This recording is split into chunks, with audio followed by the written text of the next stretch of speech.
Kita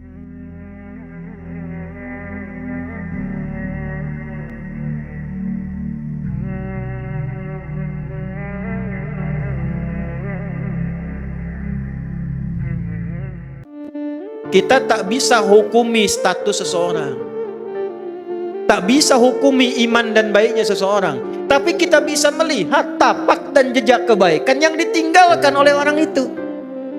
Kan kalau ingin lihat orang husnul khatimah, baik atau tidaknya, karena itu husnul khatimah, bukan husnul bidayah. Husnulnya di akhir, kebaikan tampaknya di akhir. Setelah wafat, tampaklah kebaikan-kebaikannya, virallah kemuliaan-kemuliaannya. Itulah kemudian yang kita ikuti tapak jejaknya. Maka bagaimana menjadikan semua nilai kebaikan itu punya nilai di akhirat? Karena nanti, mohon maaf, ada orang pun ahli dunia tapi baik. Jangan salah, ahli dunia tapi baik. Cuman sayang kebaikannya tidak disiapkan untuk akhiratnya. Zaman Nabi itu ada orang belum beriman, non muslim, baiknya luar biasa, sedekah ke orang, sosialnya tinggi, mengatasi kesulitan orang lain, bantu memudahkan akses. Maka Sayyidah Aisyah radhiyallahu taala anha bertanya pada Rasulullah, "Ya Rasulullah, wahai Rasulullah, bagaimana status orang ini di akhirat sementara dia ini baik sekali tapi imannya belum ada?" Maka turunlah Quran surah ke-25 ayat ke-23. Wa qadimna ila ma 'amilu min 'amalin faj'alnahu haba'an manthura. Wa qadimna, naknya li ta'zimin nafsi fi ta'zimin sya'ni, menunjukkan keagungan Allah pada sesuatu yang sangat penting. Jadi kalau kita terjemahkan dengan tafsir, demi keagunganku dan keadilanku, aku berikan balasan untuk dunianya, tapi di akhirat dia tidak bernilai. Jadi kalau ada orang berbuat baik untuk dunia, tapi dia tidak siapkan untuk akhiratnya, keadilan Allah menjawab dan membalas kebaikan dia itu di dunia. Tak adil kalau Allah balas di akhirat, sebab dia berbuat baik dengan hukum dunia, maka Allah balas pula dengan hukum dunia. Tuh. Baiknya karena dunia, maka diangkat orang itu, disebut-sebut orang itu, disanjung orang itu. Ada pula yang mendoakan. Tapi kalau tidak ada kunci akhiratnya, di akhirat kebaikan itu hanya akan jadi debu yang berterbangan. Detil Al-Quran, debunya terbang. Kalau terbang kan tak bisa ditimbang. Kalau debunya hinggap, masih ada berat. Tapi kalau debunya terbang, bagaimana menimbangnya? Maka kunci pertama, bagaimana kita menyiapkan bekal ke akhirat tanpa meninggalkan dunia. Yang pertama, rubahlah rutinitas dunia kita menjadi ibadah. Satu. Maka berubahlah perbuatan kita dari sekedar rutinitas amal, punya sifat ibadah, namanya soleh. Maka amalnya berubah menjadi amal soleh. Setiap amal yang menjadi soleh, maka dia punya sifat baru, namanya hasanah. Ketika amal menjadi hasanah, maka dia punya poin. Poin inilah yang disebut bekal akhirat, namanya ajrun, yang kita sebut pahala. Pekerjaannya tetap dunia, tapi pekerjaan dunia ini karena diniatkan menjadi ibadah, amalnya menjadi saleh, perbuatan baiknya diridhai Allah menjadi hasanah, maka setiap hasanah punya nilai akhirat. Dari mana dalilnya? Quran surah ke-6 ayat 160. Man jaa bil hasanati falahu asyru amthaliha. Setiap perbuatan yang baik yang kita kerjakan dengan niat akhirat menjadi hasanah, akan dikonfirmasi hasanah ini di akhirat dalam bentuk pahala sebagai bekal pulang. Karena itu doanya, Rabbana atina fid dunya hasanah, dikonfirmasi hasanahnya di akhirat, wa fil akhirati hasanah. Nah sekarang bagaimana cara merubah perbuatan dunia menjadi hasanah, menjadi punya nilai akhirat? Kerjakanlah dengan menggunakan iman. Saya ulangi, pakai iman. Itulah yang menjadikan hampir kata-kata amal soleh dalam Al-Quran didahului oleh kalimat iman. Contoh, surah 103. Wal 'asr innal insana lafi khusr illa alladhina amanu wa amilus solih. Jadi kalau ada iman, sudah pasti perbuatan kita itu dibimbing iman jadi amal soleh, bukan sekedar amal. Kalau amal saja belum tentu soleh, jadi dunia. Ini gelas untuk minum, diisi air, kemudian kita minum, minumnya pakai iman, maka minum itu amal, meminum menggunakan iman berubah amal menjadi soleh. Minumnya fungsi menghilangkan haus, imannya menjadikan aktivitas minum punya nilai ibadah, dituliskan 10 pahalanya. Jelas? Yuk kita detilkan ya, kita detilkan pelan-pelan.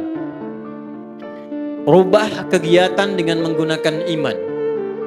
Bapak Ibu kalau ingin mau cek, semua fungsi tubuh kita ketika disebutkan dalam Al-Quran, itu umumnya disebutkan imannya dulu, baru fungsi tubuhnya. Jadi kita ini melihat saja sekarang, itu melihat, itu pakai iman Bu. Kalau ingin dapat pahala akhirat. Jadi urusan melihat saja ini ada pahalanya. Urusan bicara pun ini ada pahalanya. Kapan melihat berpahala? Kapan berbicara melahirkan pahala untuk bekal akhirat? Ketika melihat, berbicara, mendengar menggunakan iman. Saya tanya ibu sebentar. Bu, apa fungsinya mata? Tuh, salah kan? Mata bukan sekedar melihat. Kalau melihat saja, itu fungsi dunia, tidak beda dengan hewan. Kambing melihat. Kambing melihat tidak? Melihat. Ayam melihat. Elang melihat. Mata elang lebih tajam dibanding mata kita. Elang di udara, anak ayam kelihatan. Ibu naik Garuda, anak sendiri tak tampak. Hah? Tapi mata kita dihisab, mata elang tidak. Karena itu, karena hisab adanya di akhirat, maka hukum akhirat kita pakai, melihatlah pakai iman. Dari mana rumus melihat pakai iman? Laki-laki Quran surah ke-24 ayat 30, perempuan ayat 31-nya. Imannya disebutkan, baru fungsi matanya. Qul lil mu'minina yaghuddu min absarihim. Qul, katakan Muhammad, viralkan. Bahasa sekarang viralkan tuh, viralkan. Ya, karena orang sekarang senang yang viral. Ya. Kalau Nabi sudah sampaikan, sudah kita like and subscribe saja. Tidak usah banyak komen, tinggal viralkan. Qul lil mu'minina, Muhammad katakan, viralkan pada pria-pria yang masih merasa punya iman. Awas loh.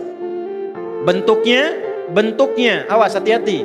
Isim fa'il dalam bentuk maf'ul, kata benda, bukan kata kerja. Allah tidak mengatakan qul lil ladzina amanu. Allah tegaskan kullil mu'minin. Ketika ada objek, ya, kita yang diminta ini, objek itu kita, ya, yang diminta oleh Allah, menggunakan kata benda, isim, itu hukumnya lebih kuat dibandingkan kata kerja. Karena benda tidak berubah, pekerjaan masih bisa berubah. Ya, contoh, ini gelas sampai kiamat kurang 2 hari tetap akan jadi gelas, tidak akan pernah jadi ayam. Karena benda.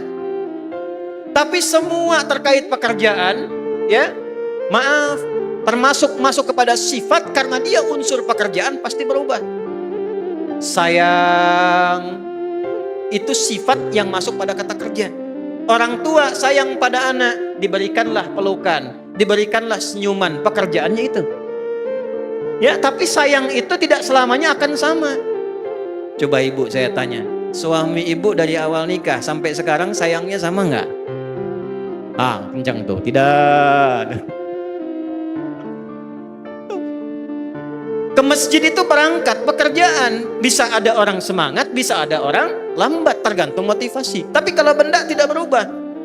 Maksudnya apa? Ini sepanjang mata masih tetap jadi mata, bagi orang beriman fungsinya tidak akan berubah. Apa fungsinya? Yaghuddu min absarihim, imannya akan membimbing matanya hanya untuk melihat apa yang dibenarkan oleh imannya. Bila kata imannya ini tak baik, maka ghaddul basar, kata imannya palingkan. Karena itu standar pria yang punya iman, imannya akan menuntun matanya dan membuat batasan. Ini yang boleh dilihat, ini yang tak boleh dilihat. Beda dengan yang belum punya iman, semua bisa dilihat. Lisan, dari mata turun ke, oh jangan langsung ke hati aja mbak. Dari mata turun ke lisan, ke mulut nih. Apa fungsi mulut? Mulut ketika disebutkan di Quran, imannya dulu disebut, baru lisannya.